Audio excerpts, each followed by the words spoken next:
Levelling up and not levelling down. It's giving people without education the chance of education. It's giving people without a house the chance of a house. Giving people in old age the chance of security. That's levelling up. That's the way I regard it. The labour movement itself has got to face these responsibilities. There'll be people who will perhaps not want to face them, but as long as I am leading it and as long as I have the responsibility of doing so, I shall tell it as it is. Prime Minister, may I ask you first, when you suddenly become Prime Minister, rather late in life, after more than once, I think, contemplating giving up life at the top in politics, what do you mostly feel? Is it gratitude? Is it pride? Is it humility?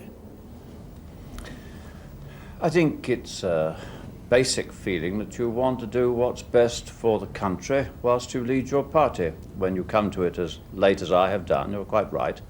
I had expected to finish as Foreign Secretary and would have been content. I've had a very enjoyable life in politics, and I hope in some senses rewarding. But having had the opportunity of doing this, now I am looking forward to it very much. Was it exciting when the prospect suddenly opened up? Yes, exciting in some ways. Also, I think you had a feeling, am I capable of doing this? Am I right? I don't want to sound pompous or priggish or pious about it, but that thought must cross your mind, because when I walk down the stairs of number 10 here now, with all the photographs that you've seen of all my predecessors, I sometimes feel their eyes are following me round as I walk down, either out of pity or scorn, I just don't know.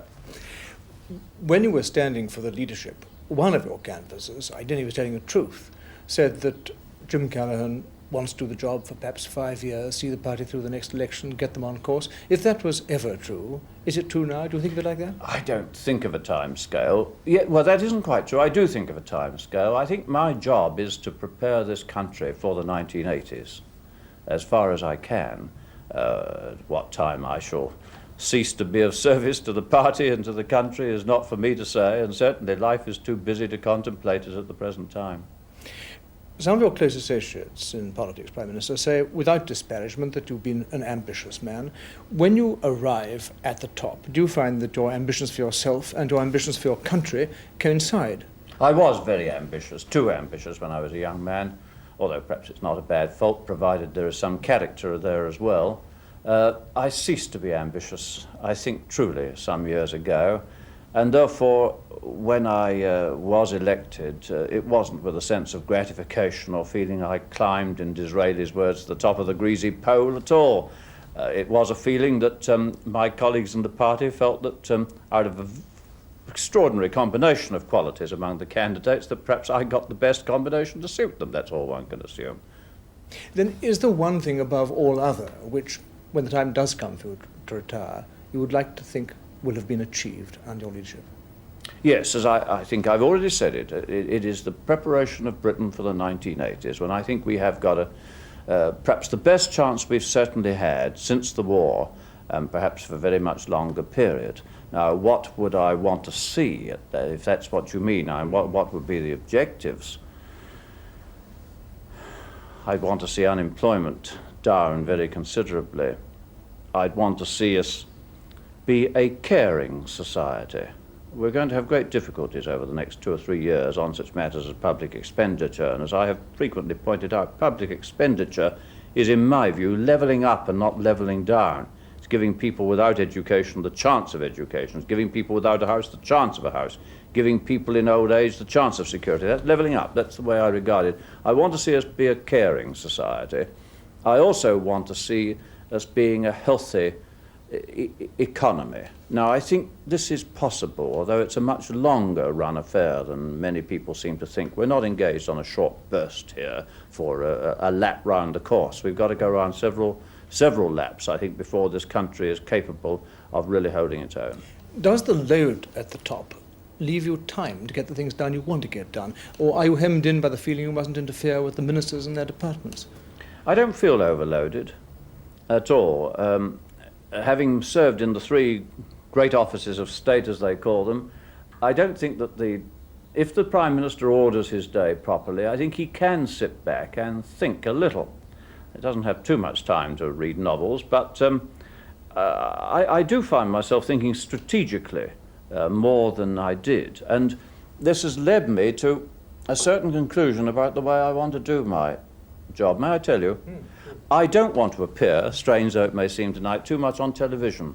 I don't want to be seen every time there is a so-called crisis that is written up in 3-inch headlines to be intervening with great galvanic solutions. In other words, I'm not Jimmy Savile. Jim won't fix it.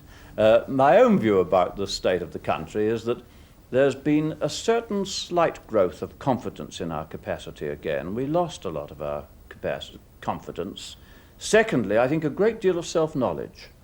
Last year, people looked over into hyperinflation and said, this is not for us. We've got a great improvement there.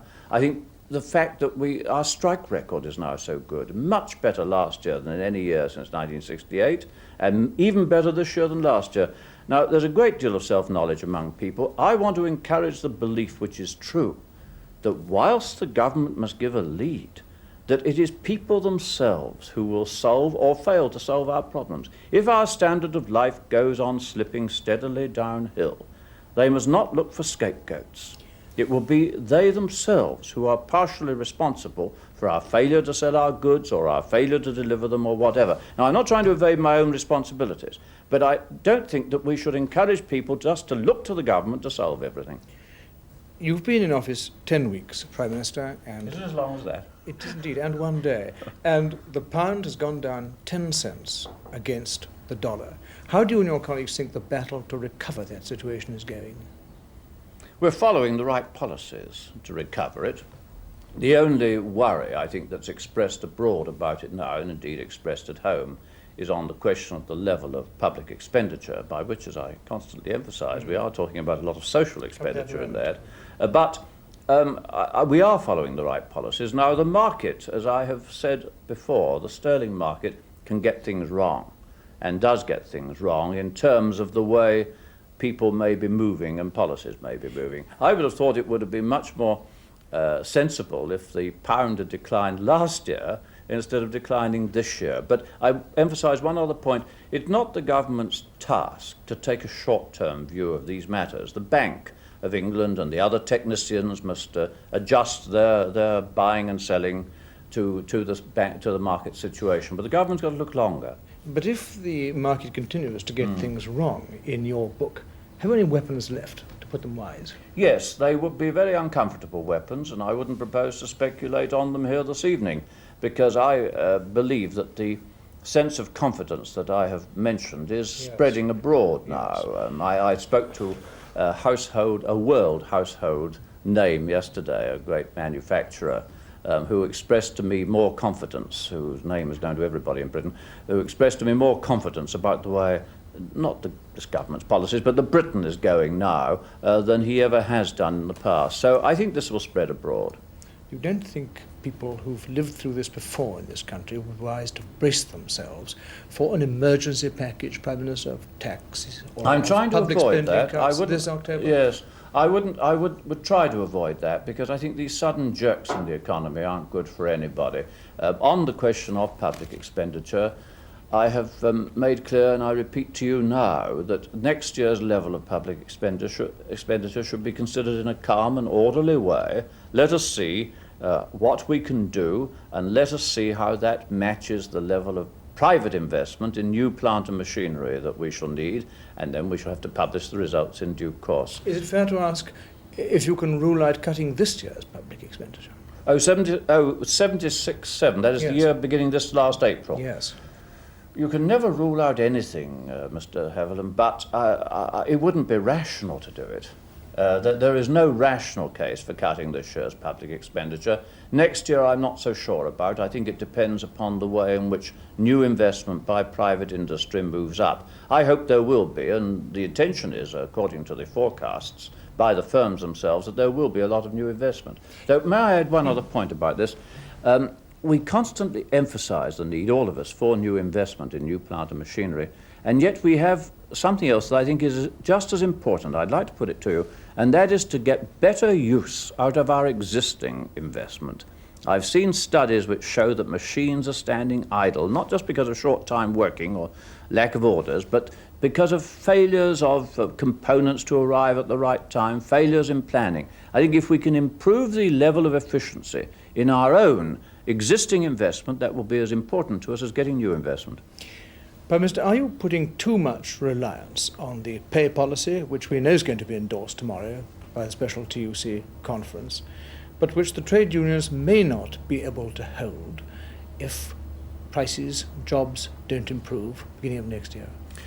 Prices will improve. I have absolute confidence in this, that we're going to see a continuing decline in the level of inflation. It was 18.9% last month. I expect to see it go down during the rest of the year. It may halt on a plateau towards the end of the year because most wage agreements are negotiated in the spring. I must remind you that a year ago it was to be single-figure inflation this year. By the end of this year. Well, I don't think we shall reach that because of the increase in the price of commodities we import from overseas. But as we see things at the moment, with this new agreement that we've now got with the trade unions, which they look as though they're going to accept overwhelmingly tomorrow, then there is no reason why our inflation rate should not be as low as our principal competitors by the end of 1977. Isn't this slipping all the time? No, it's not slipping all the time.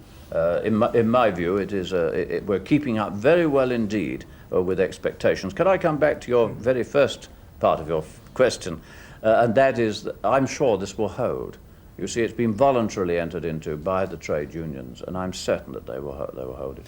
Mr. Jack Jones said today he's confident that this is the last year of pay restraint. Are you just as confident? What he said was, in addition to that, I've only seen it on the tapes, was that, but he said this to me privately, that we must try to look ahead, and I think he said this publicly too, we must try and look ahead to see what takes the place of the existing rather crude methods that we're having this year and last year. And he's right.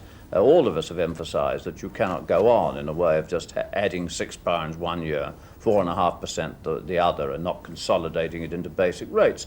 All these things have got to be looked at. Pay differentials have got to be looked at.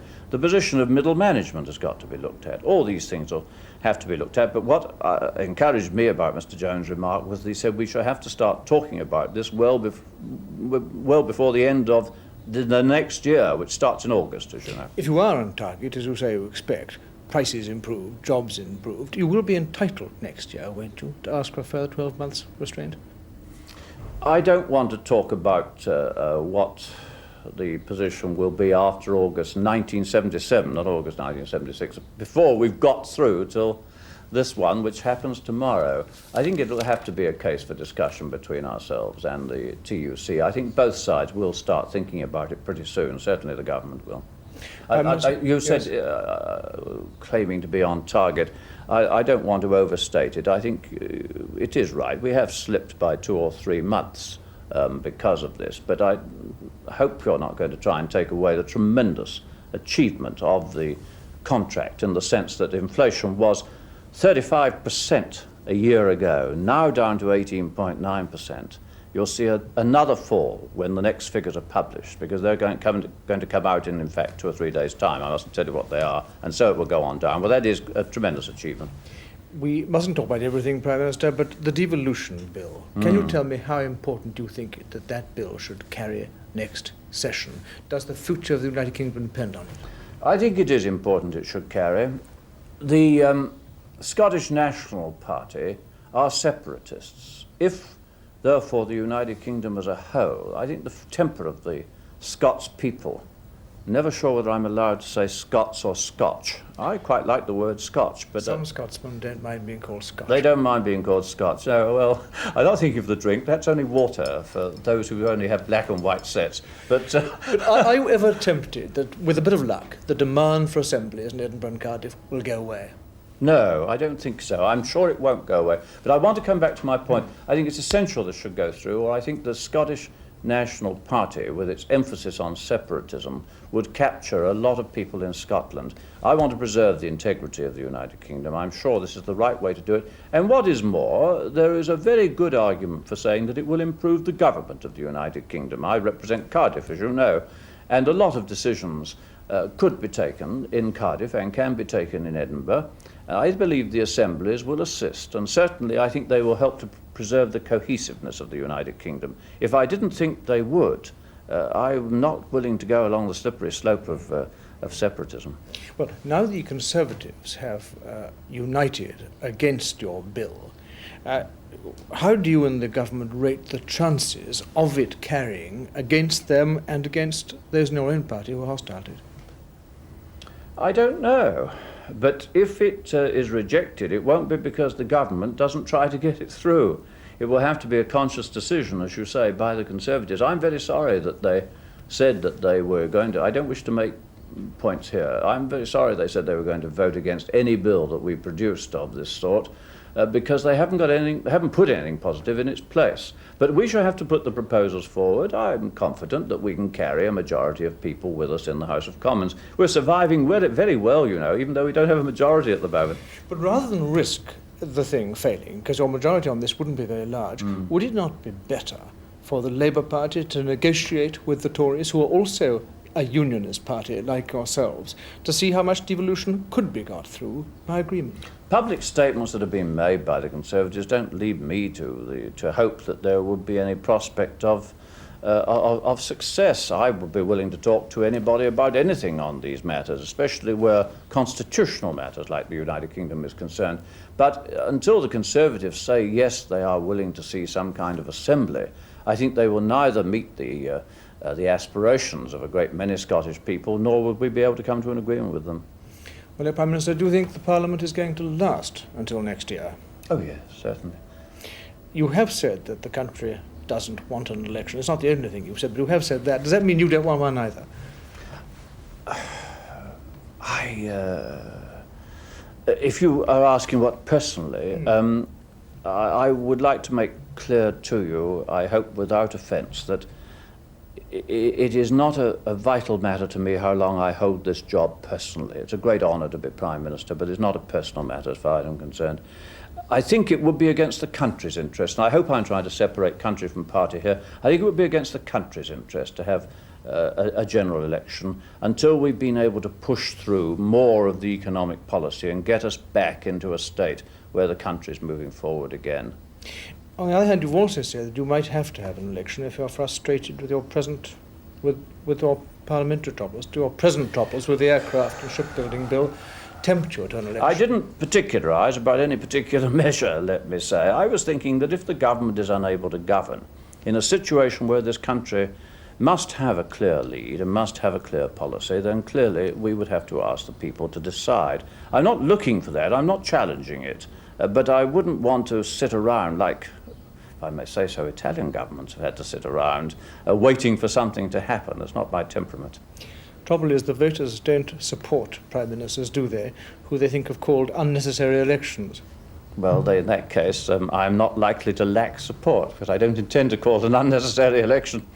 Is there any sign of yourself and Mrs. Thatcher sorting out your differences, your difficulty over the disputed vote and everything that's flown from it? Early to say. There have been informal contacts between us, and we have both agreed that we should say that if asked, but I don't wish to go any further. Prime Minister, if for any action that could ever be necessary in the national interest, you could always count on a majority in Parliament, couldn't you? If not amongst some of your own people on the left, then on the Conservative side. I don't know. I haven't considered the matter. My view is that the Labour movement has sufficient maturity, sufficient responsibility, sufficient understanding to act together whenever it is necessary. That is the whole basis of party government in this country, and that is the basis on which I am proceeding in the government of which I happen to have the honour to be the head. You don't have any taste for governing with the support of the opposition? I've only ever seen one coalition in peacetime. I must say it was a pretty horrible sight. I'm referring to the 1931 situation. No, the Labour movement itself has got to face these responsibilities. There'll be people who will perhaps not want to face them, but as long as I'm leading it and as long as I have the responsibility of doing so, I shall tell it as it is. It will then be as far as I can, I shall fail, I know, on many things. It will then be for the Labour movement to decide whether they agree. If they agree, then we shall, I believe, carry this country on. But if a totally new crisis should arise, we all hope it won't, which But requires if a totally new crisis arose, but- that would be a hypothetical situation which neither you nor I can foresee. But it might be an important one also. Of course it might. Prime Minister? It might even be a war, mightn't it? A situation, let me put it to you first, then you can still not answer it if you wish. But I was trying to avoid One answering that- by interrupting you. one that required a national effort, a national response, and a national government, a coalition government. I don't let me see put, it let me in put these it to you. terms. Let me All right, put go it on, to you. Does your idea of your duty, not just the Labour Party, but to the community as a whole, would your ideas of duty allow you to accept leadership of such coalition? I don't even begin to think about it in these terms. The Labour movement is a grown-up adult movement. It has the idea of moving towards a democratic socialist society, which is what I support and believe is best for this country. It is along those lines that I intend to go, and I want to carry as far as I can the Labour movement as a whole with me. Now that means that I have to say sometimes unpleasant things to our own people who won't much care for what I have to say. But I believe, provided they know that I'm trying to move in that general direction, that there will be full support. That's a fair answer, if I may say so. But could I ask, would it be wrong for any Prime Minister, any national leader, to say never in answer to the question I put to you? No, I never say never in answer to any question, not since poor Henry Hopkinson got into trouble over Cyprus on that. So I never say never, but you're not to make any deduction from that at all, except that it's foolish to say never in any political situation. I've told you what my positive approach is, and I prefer to stand on that. Prime Minister, thank you very much. Thank you.